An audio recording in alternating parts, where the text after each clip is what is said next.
मेरे नजदीक ये इस मामले की हसासियत और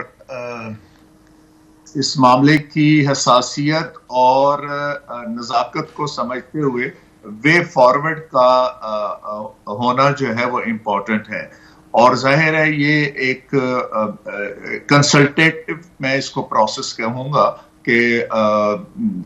आला अदलिया के जो टॉप अशलान है और इसी तरह जो चीफ एग्जीक्यूटिव हैं और लॉ मिनिस्टर हैं, उनके दरमियान एक चीज डिस्कस हुई कि ये इश्यूज आ रहे हैं, इसको कैसे होना चाहिए। और फिर जैसे आपने फरमाया कमीशन ऑफ इंक्वायरी एक्ट 2017 के तहत कमीशन कॉन्स्टिट्यूट करने का फैसला हुआ और फिर अब कल तक इसके हवाले से नाम भी फाइनल हो जाएगा और TORs भी है जो है वो फाइनली हो जाएंगी। जब मैंने ये आवाज बुलंद की थी 21 जुलाई 2018 को, तो उस वक्त तो आप यकीन करें कि मेरे बारे में तो एक ये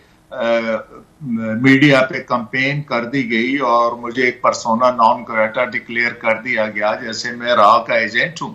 और मैंने जो है मुल्की अदारों के खिलाफ बात की है। और मैंने जनाब प्रीमियर एजेंसी जो जिसको उस वक्त नंबर 1 कहलवाने का बड़ा शौक होता था, उसके ऊपर एतराजात किए हैं, उसकी फंक्शनिंग के ऊपर एतराजात किए हैं। लेकिन चूंकि उस वक्त जुडिशरी के जो आला क़यादत थी और फौज की आला क़यादत एक पेज पर थे, एक उनके ऑब्जेक्ट थे, एक ही उनके काम करने का अंदाज था, तो मुझे तो उस पादाश में जो है इल्जाम लगाने के पादाश में आपके सामने ही है, मुझे तो एक समरी ट्रायल भी नहीं दिया गया और तो ऑफिस से रिमूव कर दिया गया। और I was to be chief justice of Islamabad high court on 26 November 2018, लेकिन मुझे 1 अक्टूबर 2018 को रिमूव कर दिया गया ऑफिस से।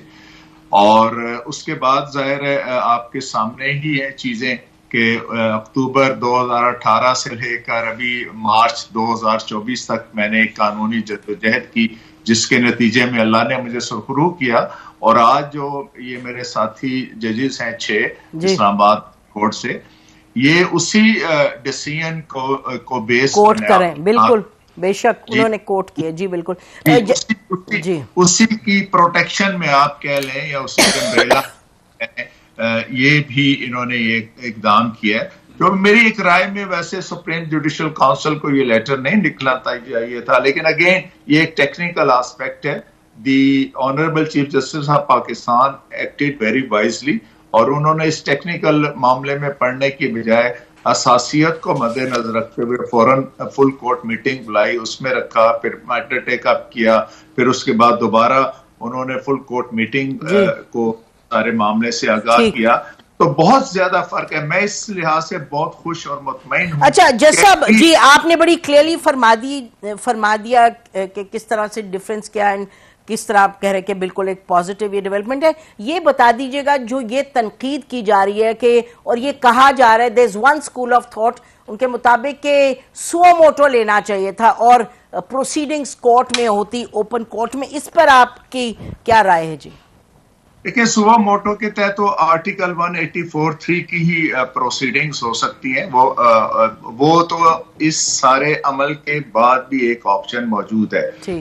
और जब भी आपने सुप्रीम कोर्ट के पास अपने कोई एग्जीक्यूशन कराने वाली फोर्स तो होती नहीं, ना ही उनके पास कोई बरदार होते हैं, उन्होंने भी अपने ऑर्डर को एग्जीक्यूट करवाने के लिए एग्जीक्यूटिव को ही कहना होता है। और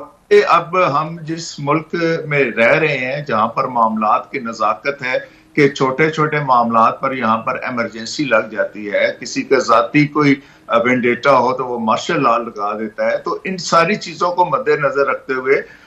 मैं समझता हूँ कि बड़ा वाइजली इस सारे इशू को टैकल किया गया है। और ये कोई मैटर नहीं करता जी कि आप कोर्ट के अंदर जो है ओपन प्रोसीडिंग्स करके और फिर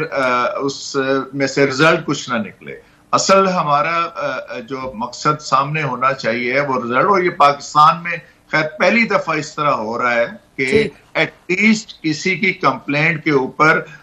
एक पेशरफ्त हुई है और हकायक जानने के लिए एक कमीशन कॉन्स्टिट्यूट किया गया है। और यहाँ पे हमारे बड़े बड़े काबिल एहतराम रिटायर्ड जज साहबान मौजूद हैं और कमीशन ऑफ इंक्वायरी एक्ट 2017 के तहत जिस भी शख्सियत को अपॉइंट किया जाता है उसके पास बैन वही इख्तियारात होते हैं जो किसी सिटिंग जज के पास होते हैं।